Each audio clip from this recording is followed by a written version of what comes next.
Tonight we're going to be talking about clothing selection. Now, before I actually get into the principles of clothing selection, I want to answer some questions which may come into your mind. Outstandingly, is the consideration of clothing selection valid for the Christian woman? You know, every now and then you will meet a Christian who says, well, you just ought not to think about those things. Those things shouldn't even be taken into consideration if you love the Lord. Is that valid? No. Let me give you some specific instances which I believe prove otherwise. You remember in Proverbs 31, there is the phrase, her clothing is silk and purple. Now, girls, what that means is this virtuous woman, this woman whom God holds up to you and to me as the outstanding example of what He would have a woman be, is dressed in the finest clothing. Yes, she takes care of her family. Yes, she takes care of her home. Yes, she works long, hard, and diligently in taking care of her home and family and husband. But at the same time, she does not let herself become a ragbag. She takes very fine care of herself. Silk and purple speak to the very finest kinds of material and coloring that they had in Bible times. Another aspect, I believe, from the Scripture which helps us to be encouraged in this matter of thinking about clothing selection. Think back to the Old Testament, where God was giving specific instructions about the tabernacle, the construction of the tabernacle. He wanted the finest, most beautiful materials to go into that tabernacle. Remember how He called for gold, for the purple, the blue, the rich colors, the fine materials? Are you and I not the tabernacles of the Holy Spirit? Then certainly He wants us to consider also the finest in materials. And when He spoke about the priests and what they were to wear, there is this interesting phrase: they were told to dress for glory and for beauty. For glory and for beauty. You and I, as born-again Christians, are called kings and priests unto God. And so we too should dress for glory and for beauty. And then finally, Isaiah refers us to the beautiful robes of righteousness which we wear through the precious shed blood of Jesus Christ. Then I don't believe there's any excuse for the born-again Christian woman to be a slob, to look like a ragbag as she goes through life, no matter how busy she is.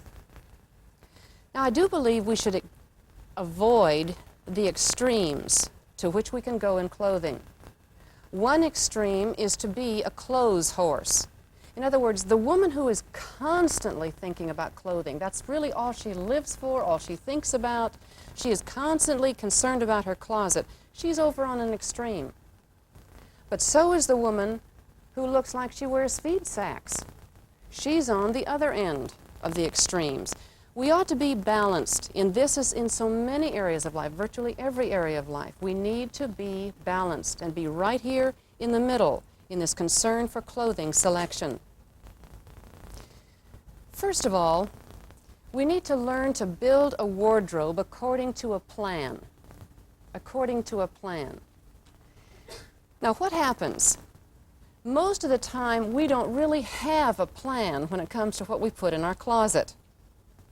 But this is like building a house without a blueprint. Have you ever seen a house that was built without a blueprint? I can remember one. When I was living in Arizona as a teenager, there was a house that was just famous. All you had to do was drive out in the desert a ways and look at this kooky house. It was obviously built with no blueprint ever having been in mind. It had simply been built out of all kinds of different strange materials as the owner felt the urge. So there were tin parts, and there were adobe parts, and there were bottles, pop bottles stuck in walls here and there. There were wood parts. It was the strangest looking concoction you've ever seen. But that was a house built without a plan, without a blueprint. The same thing happens in your closet and in mine if we don't really have a plan according to which we build. Now, what we want to eliminate is the phrase, I don't have a thing to wear. Have you ever said that Of course you have. Okay, let me warn you. Husbands grow livid when they hear that phrase. And a husband will respond, "What do you mean you don't have a thing to wear? You're standing there in front of a closet that is bulging with clothes." What you really mean is either I don't have anything that's appropriate for this occasion, or I don't have things that go together. So you don't really mean literally there's not a stitch of clothing to put on my back. But what you're saying is I have not planned my wardrobe to meet the needs that I have in my daily life. So when we plan a wardrobe wisely, we can eliminate that ghastly phrase and make for a much happier husband, by the way. Now, what are you aiming for? I think 3 things in your wardrobe. First of all, a pleasant appearance. You want to have a pleasant appearance at all times. You also want your clothing to help give you a positive attitude. Girls, have you not experienced the difference that clothing can make in your attitude? All right, for instance, say there's a time when your mother asks you to go dashing out to the store at the last minute to get something for her. You know you look a wreck. The hem is hanging out of your skirt, your blouse is hanging out one side. You just look awful. How do you feel when you get to the store? Ghastly, don't you? Do you have a positive, cheerful attitude? No, you want to crawl under the cabbages and disappear. But when you go to the store and you know you look good, you feel entirely different, don't you? All right, so we want to have a positive attitude, and that be enhanced by our wardrobe. Most important, we want a prepossessing testimony, that is, an attractive testimony. A prepossessing testimony. And yes, our clothing does either lend to or take away from our testimony. You know as well as I that we don't always wait to learn to know a person before we judge him or her. We make a snap judgment, don't we, on the way the person looks. All right, people all around us are doing the same thing. And so our clothing either lends or takes away from our appearance and our testimony. Now, first of all, we need to consider color our basic building blocks. Color, our basic building blocks. Now, what happens is this. We need a foundation. Every house needs a foundation. All right? In building a wardrobe, you are also going to need a foundation. This is going to be what we call your basic color. Now, there are basic colors both for winter and for summer. Let me give them to you. For winter, you will choose from black, brown, or navy. For summer, as your foundation color, you will choose from either cream or white. All right, now down here is your foundation color. Say it's navy for winter, as mine is. All right, right away you are laying a good, strong foundation. You know the basis upon which you're going to build your wardrobe. Now, in your foundational color, you should have foundational garments. That is, a simple dress, a skirt and blouse, or a suit, shoes, and bag. Now, that's your basic layout there in your basic color, okay? So you have your foundation. Now, upon that foundation, you don't just stick with navy all the time, girls, or whatever your basic color is that does the best for you. You build upon that basic color, but as you do so, every brick here of individual color that you bring in is going to go with the navy. You see? So that no matter what you buy and bring into your wardrobe, it's all going to blend. It's all going to coordinate. It's all going to work for you. It's not going to scream. One thing is not going to scream at another thing. Now, not only do you choose this basic color, and perhaps at this point you're saying, yes, but how do I choose it? All right, now we get into the area of talking about seasons.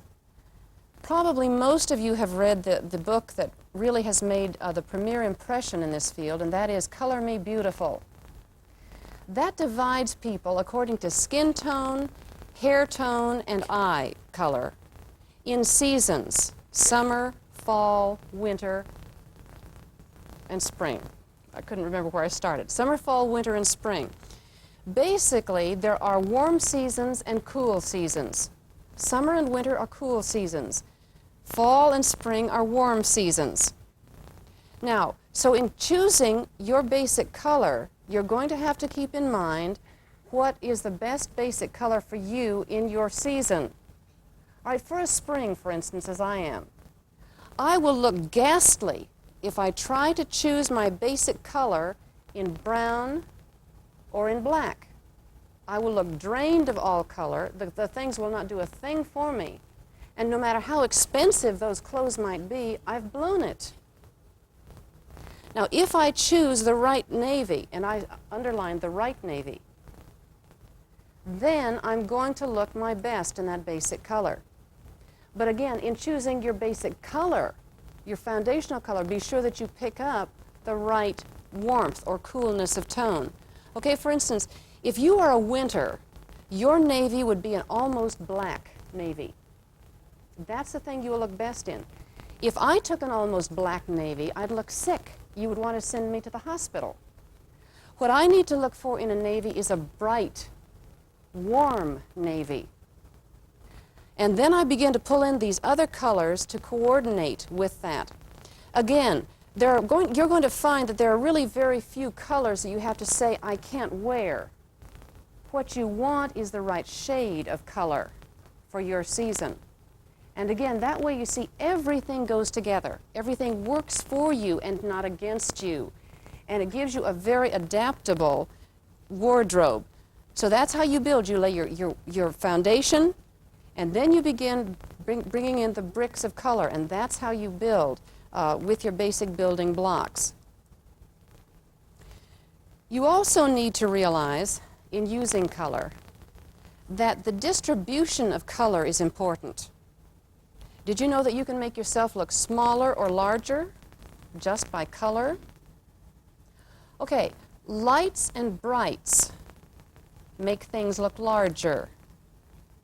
Darks and subtles make things look smaller.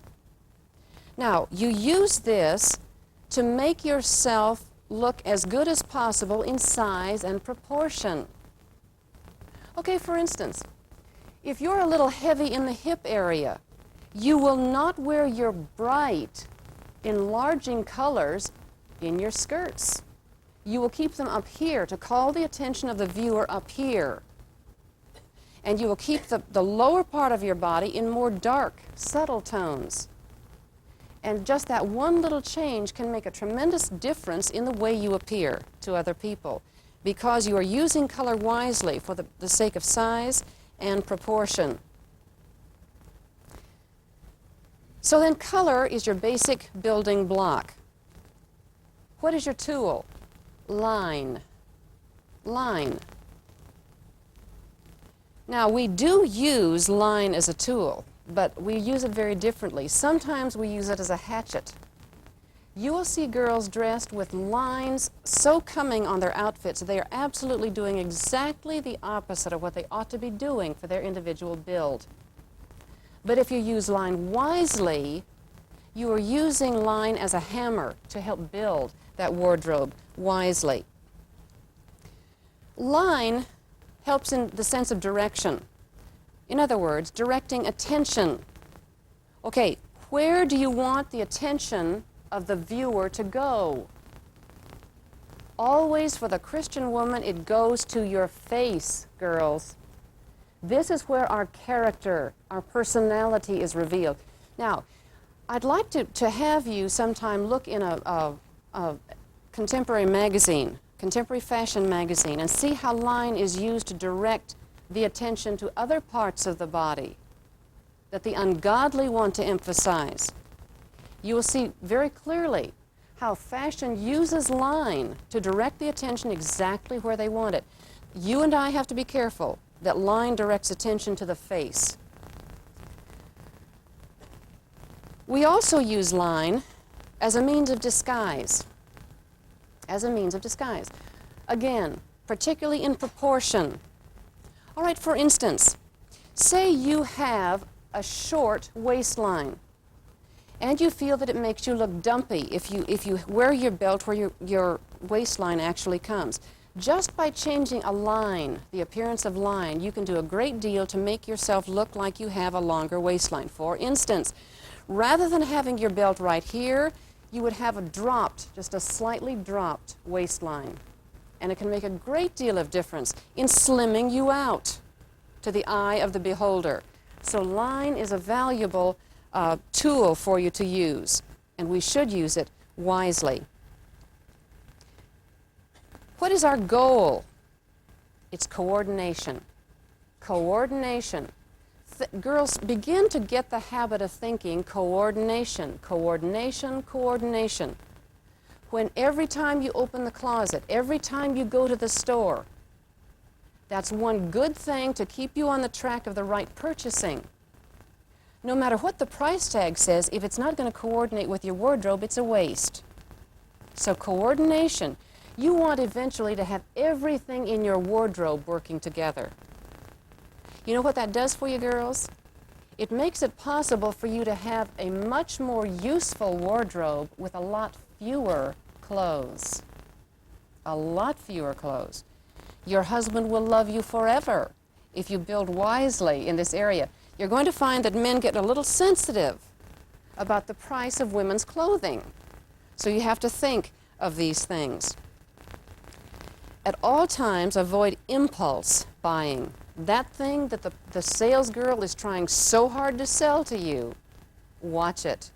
If you know it's not going to do for you what it ought to do, if it's not going to coordinate with everything else, then forget it. Now, what you're aiming for as an overall construction goal in your wardrobe is individualistic enhancement. Individualistic enhancement. Individualistic. Remember, girls, you are you. You're an individual, as unlike your roommate or anybody else as can be. God made you an individual. All right, there are going to be individual characteristics in clothing which either do something for you or don't do anything for you. Okay, for instance, some girls are the ruffly type.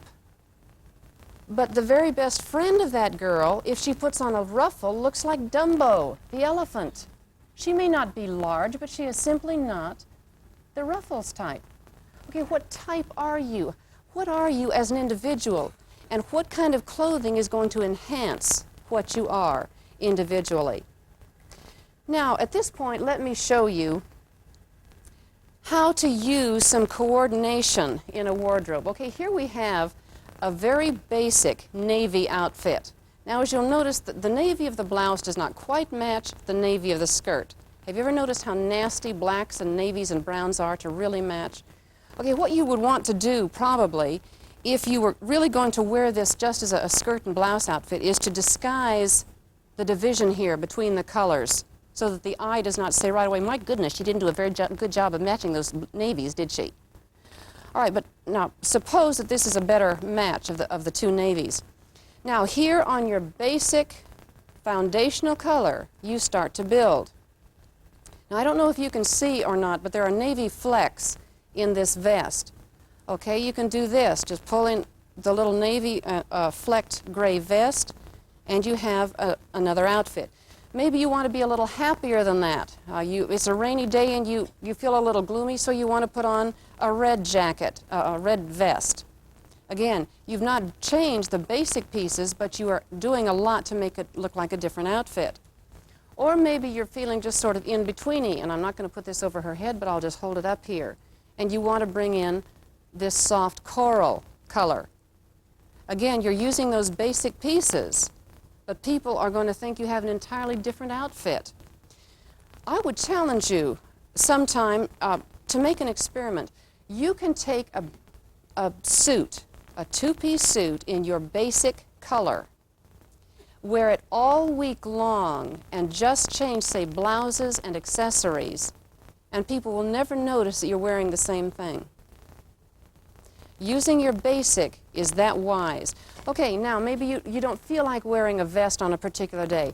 Perhaps you want the buff color to come in and do that for you. Sort of a, you know, semi-businessy look. Or perhaps you want to look more businesslike. Maybe you're going to have a meeting with the boss, you know, and he doesn't like your typing or whatever. All right, there, you are striving for a very controlled, with it look, and you get it by putting on this tailored jacket over, again, your basic. But again, perhaps you're feeling considerably more upbeat, and you want to bring in a happy vest and also a happy jacket. But again, you see, everything goes with everything else. And you've not moved from the two basic pieces in this outfit. I would urge you to work in separates. When you have separates, you give yourself automatically much more flexibility in your wardrobe. But you don't have to stay with separates. Okay, for instance, here is, now I'm not going to change your clothes right here because it will take too much time. But we'll just put up this. This is a little outfit that I made to be both a dress and a jumper. Okay, now imagine that the navy is not there, but here is your basic dress. You can wear it like this. You could dress it up with a pin here. You could put pearls on it to dress it up more, or perhaps you would want to dress it down a bit and use a gold chain. But again, you've not changed the basic outfit. Here, all you're doing to change it is using different accessories. And again, you get an entirely different look according to the accessories you use. Perhaps you are traveling with just, say, a hand luggage because you're afraid of losing your luggage, which, by the way, is very often the case. And you'll find that the more you travel, the less clothing you want to take. Okay, so think through what you're taking and figure out how few pieces you can take and yet have the most changes of outfit. Okay, here, again, using your basic outfit, you would put this under it and have a jumper outfit. This is the blouse I use with this as a jumper outfit. Okay, there you have a second whole outfit. Then if you want to change even more, you can put over, she's getting a little limp here, isn't she? You can put over the whole thing a velvet jacket. Perhaps you're going out for dinner in the evening and you just put on the velvet jacket. And there, you're not bringing in a whole nother suitcase load of clothing, but you're having the ability to change a great deal. Okay, now again, let's have here a very basic outfit. Now, pretend with me that this is a one-piece dress in your basic or foundational color. Now, when I say basic outfit, I mean very, very plainly made. If this were a one-piece dress and we wanted it to be a basic outfit, if it had a belt, it would need to be a self belt, not, say, a contrasting belt, you see? Because the attention would go right to that, and it would also limit you. The minute you put contrast on an outfit, you are limited by that contrast. So if you are making or buying a foundational or basic garment, it should have very, very simple lines.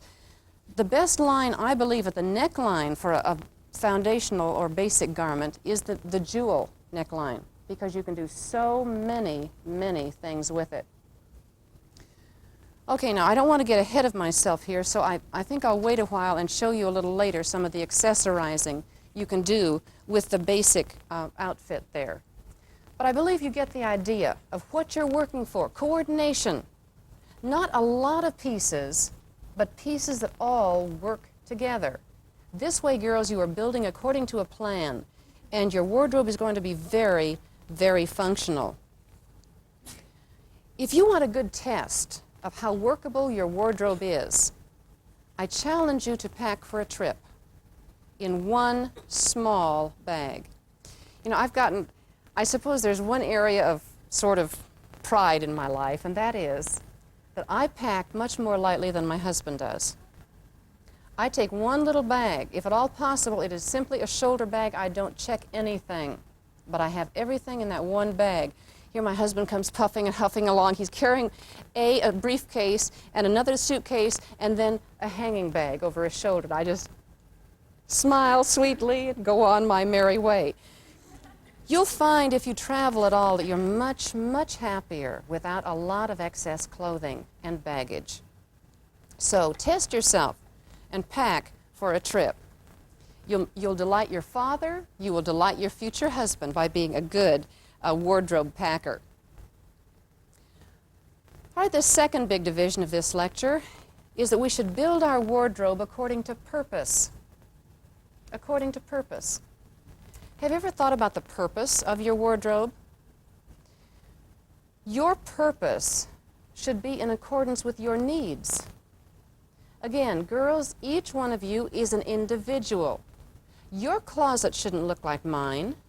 My closet shouldn't look like yours. Why? Because we have individual needs, individual lives, very unlike one another.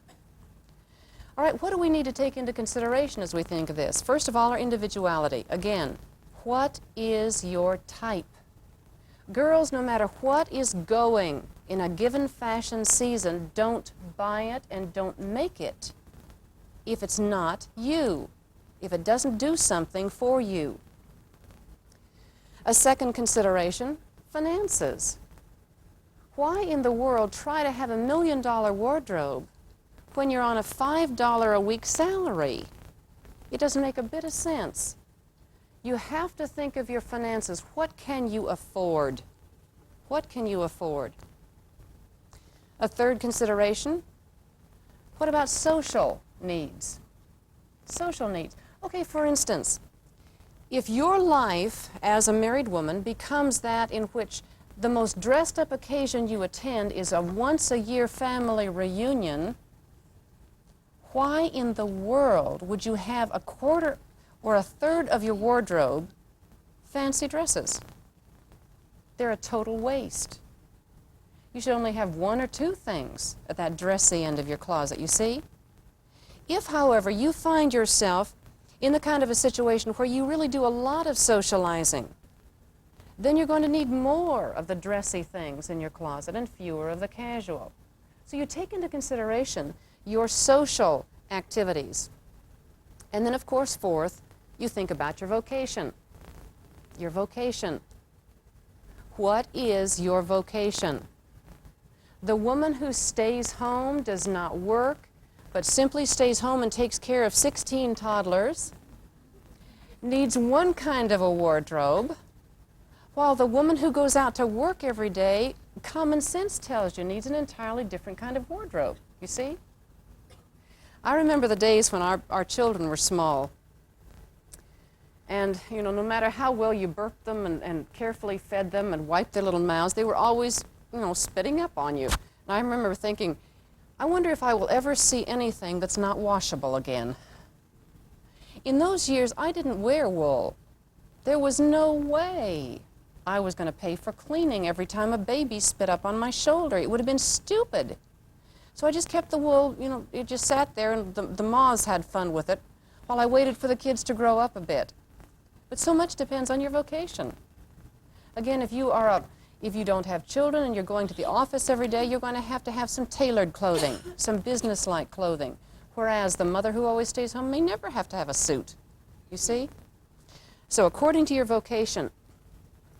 So then, you consider your individuality, your finances, social considerations, and your vocation. Now, do you know what I have missed, what I have left out of that? Purposely, fashion's promotion.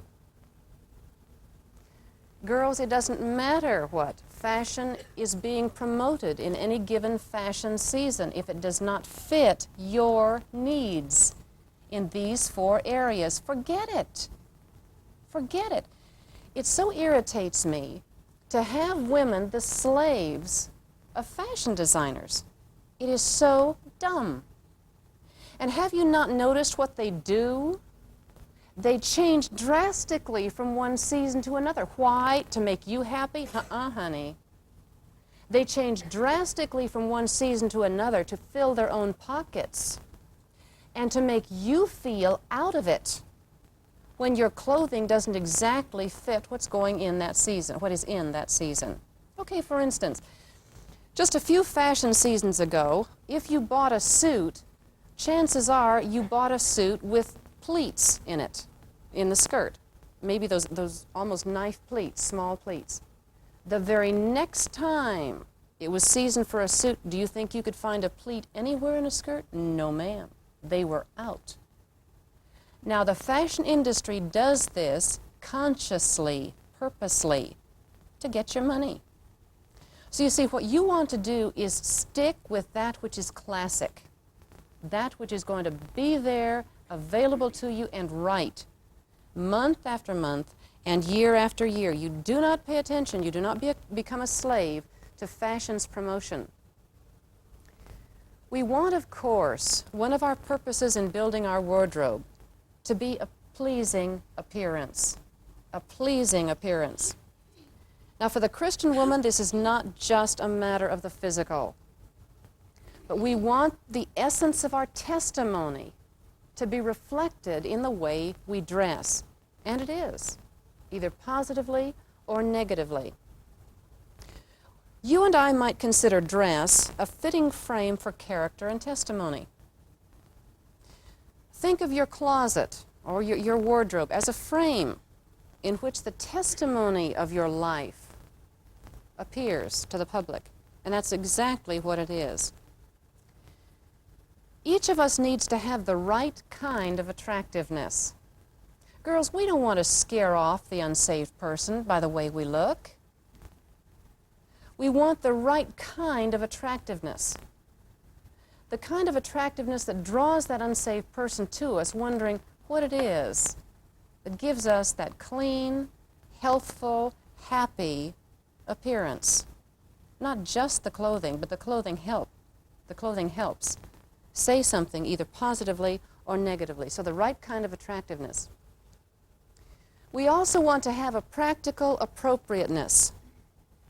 A practical appropriateness. All right, now first of all, when we say practical, that immediately rules out prodigality.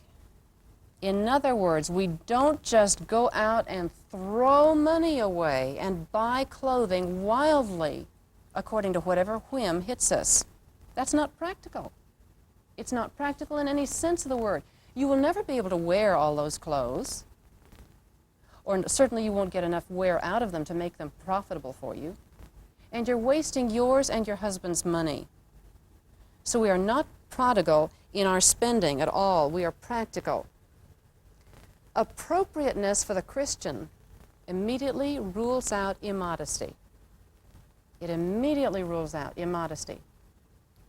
Now, I think there are some aspects of clothing that we really don't think about as being immodest, and yet they are. Okay, let me name a few of those. Clothing which is too tight is immodest. If you have to hold your breath and you walk like in little 2-inch steps, that clothing is too tight. Give it away, sell it, do something, but don't wear it because it is immodest. You have seen clothing that is too tight and reveals absolutely every line of underwear the girl has on. That is not modest. Fabrics which cling to the body are not modest. Some of these things like Kiana and some of these modern man-made fibers are just awful when it comes to clinging. You know what I'm talking about. Maybe your slip gets some electricity in it and the dress just, you know, it's just right there. You can't get it loose. But then some fabrics, even without the clinging slip, just cling to your outline so that outfit is immodest. We need to be very careful. And when I'm thinking of this, girls, always check your outfit from the back. One of the best investments you can make when you establish your own home is a full-length mirror. And don't just think that the view you get from full front is all that should concern you. turn around and look at the back. That can change the whole appearance and make you really sometimes just take off the outfit, change it. We also have to consider skirt length and slits in skirts. Now, the slits now are not nearly so bad as they were just a couple of years ago. I remember one day I was shocked, absolutely spitless. I ran into the grocery store for something, and I saw a girl come in what appeared at first glance to be a beautiful, I mean, it was a gorgeous suit, beautifully tailored. She looked like $1 million until she walked past me. And then she had a skirt that literally went all the way up to reveal the whole leg and thigh. And obviously this girl was coming from work. I was so shocked, I just stood there a while and just tried to recover myself. Naturally, we know that a slit like that is anything but modest. But also skirt length. Now, you know yourself, if a skirt is too short when you sit, it's too short. Why? Because it gives anybody sitting in front of you a ghastly full view. And that is immodest. God speaks about our secret parts, and they are to be kept secret. You and I, as God's women, must always be concerned with modesty, and so those are some of the areas that we need to consider. Practical appropriateness also observes some guidelines. In our outfits, you and I need to have a unified tone. In other words, an outfit has a certain should have a unified tone about it. Now, there are several tones from which we choose. There is, first of all, the tailored look. Now, if I am going to wear a very tailored suit, I should not wear a big, floppy, flowered hat. You see, the tone, the two tones there are conflicting. They are not unified. Another tone is the sporty or casual. And finally, there is the dressy tone. Now, you don't mix those three tones, but you stay within one or the other.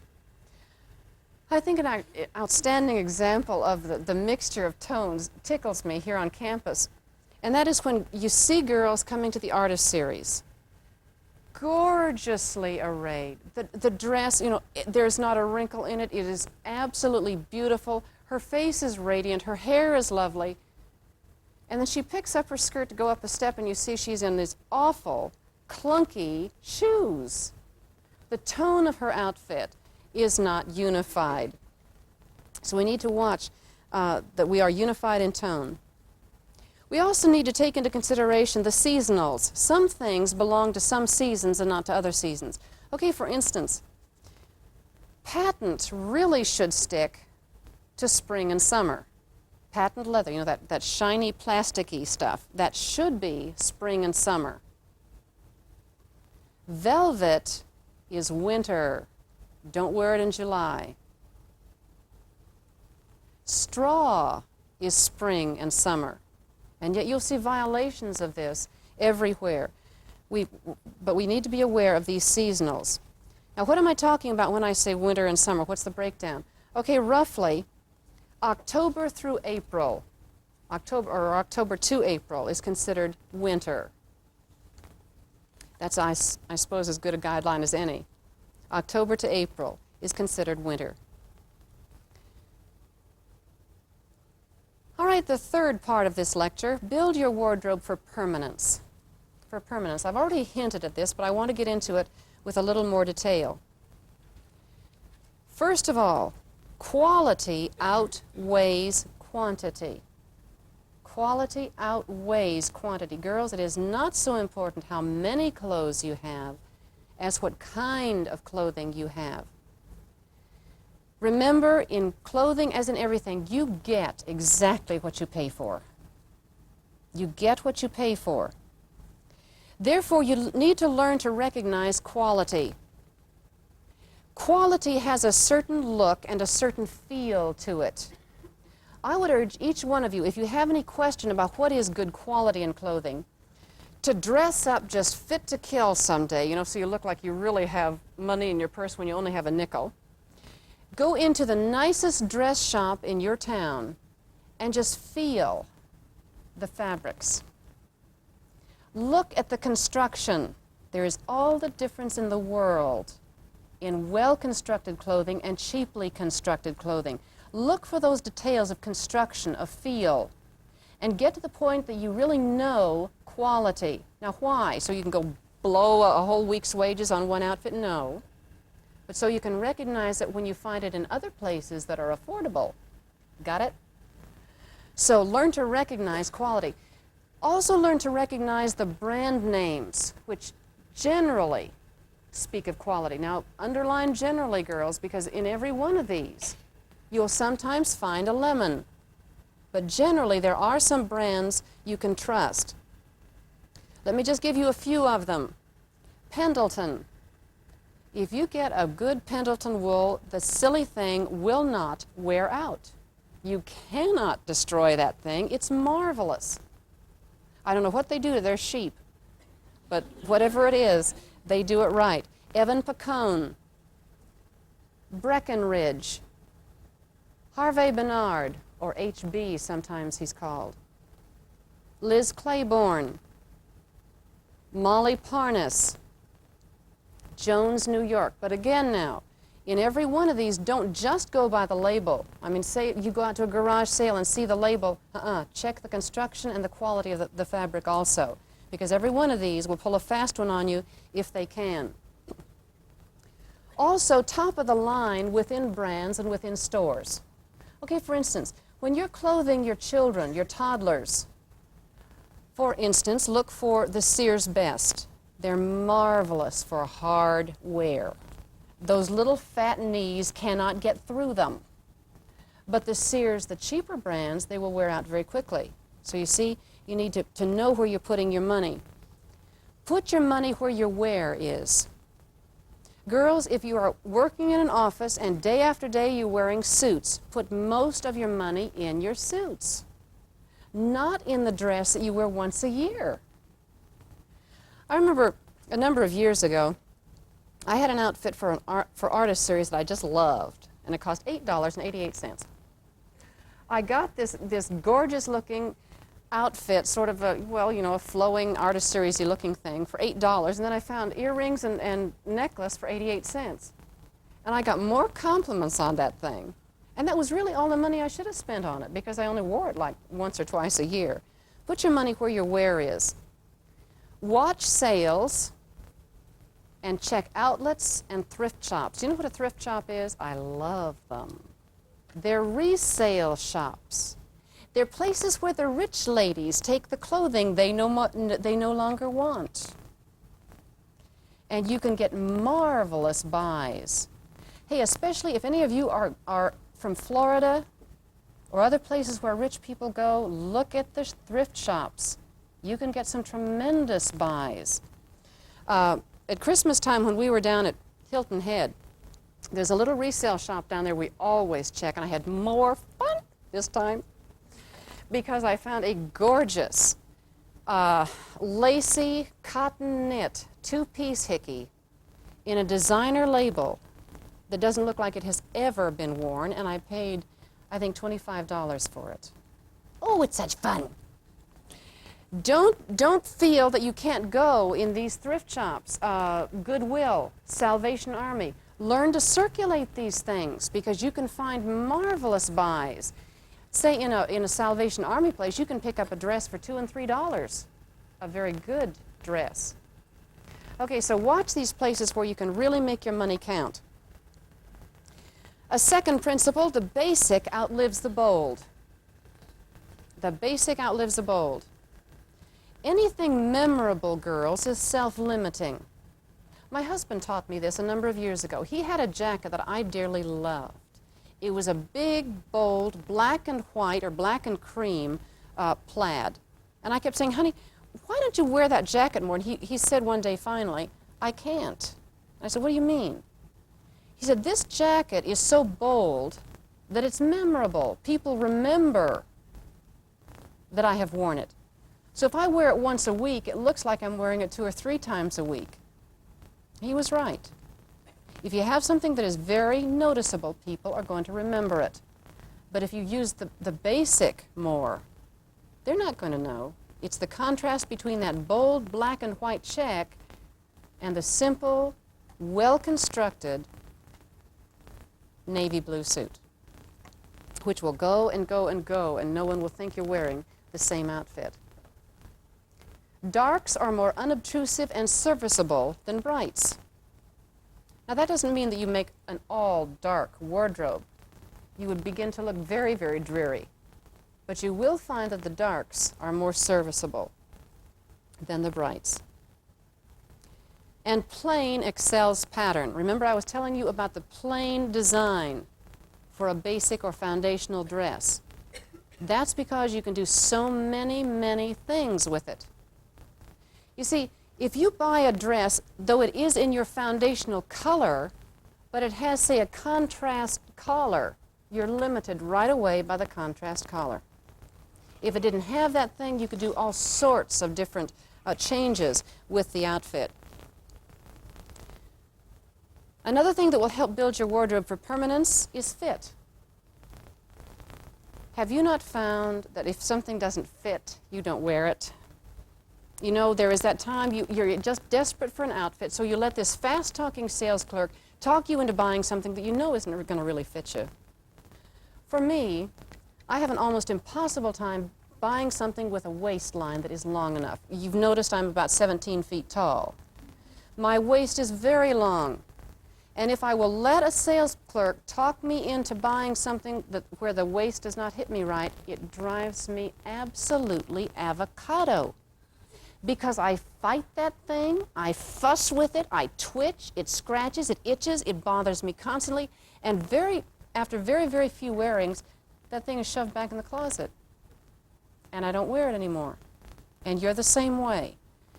Demand fit in your outfits. If you're buying something, be very, very fussy about the fit. If you're making your clothing, be very fussy. Now, I know, when I sew, I am super impatient, and I want to get the thing done, I want to wear it. But if I don't take the time to really adjust the pattern to fit my figure, it's a waste of time and a waste of money, a waste of material. So be sure that your clothes fit. When they fit, you will wear them. Think of those several outfits that you wear over and over and over and over and over. They're the ones that fit you, aren't they? Yep, every one of them. Not the ones that don't fit. And then finally, simplicity lends itself to adaptability. Now here's where we go into the art of accessorizing. Here is, imagine, your basic navy black or brown outfit. It has the jewel neckline. All right? Now, you can just do the accessorizing with things like pearls and chain and a pin that doesn't match. Or you can begin to do things with scarves. How many of you, or do any of you, work with scarves at all? I have a dear love of scarves because you can do so many, many things with them. Okay, you might want to just do a droopy little thing here and put a pin here. Or maybe you would want to do a little tie that I first saw on stewardesses with a little knot down here, and then it's brought back and either tied or pinned, but it hangs this way. Perhaps you would want to use one of these long scarves as a belt, either plain or twisted, brought around here as your belt. Maybe you would want to double it and do this kind of thing with it, or whatever. Now, maybe you don't have or don't like that shape. Maybe you would prefer the good old square scarf. All right? Perhaps one day you'll feel like a cowboy and want to tie it this way. Or if not, you can bring it this way. Or if not, you can turn it around and do it this way. And maybe you'd want to put a little gold pin here. You've had 3 different outfits and all with the same pieces. So all you've done is change the scarf. Or maybe you would want to roll this and do a different kind of cowboy or whatever. There are so many, many things that you can do with scarves. And again, you've not changed the outfit. Maybe you've bought a 50-cent or $3 or whatever scarf, but you've made for yourself a number of outfits. That's the beauty, girls, of working from a basic and learning to accessorize. I'll tell you, as the seasons in fashion change, look what they're doing with accessories.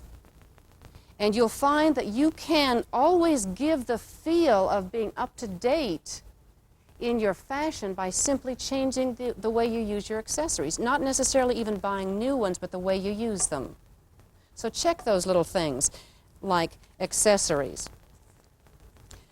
All right, let me give you 3 published sources which I feel are the best in this area of clothing selection. Now, these are all secular. Color Me Beautiful by Carol Jackson is the outstanding work in the field as far as color is concerned.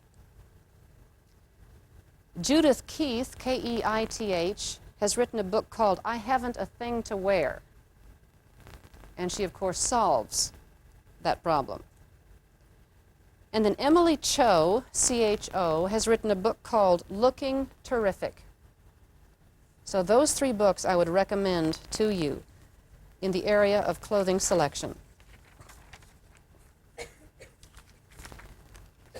Finally, I don't know how many of you have ever read anything by A.W. Tozer, but if you have found him to be a marvelously intellectual, warm-hearted, wonderful, wonderful spiritual writer.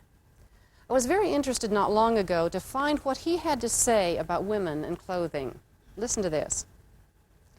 It must also be said that no Christian woman should ever sink into slovenly habits of dress and appearance. How can it be possible for any Christian woman, carrying her big Bible and Teacher's Quarterly, to become known as a proverbial dowd? She cannot impress me with her professed spirituality.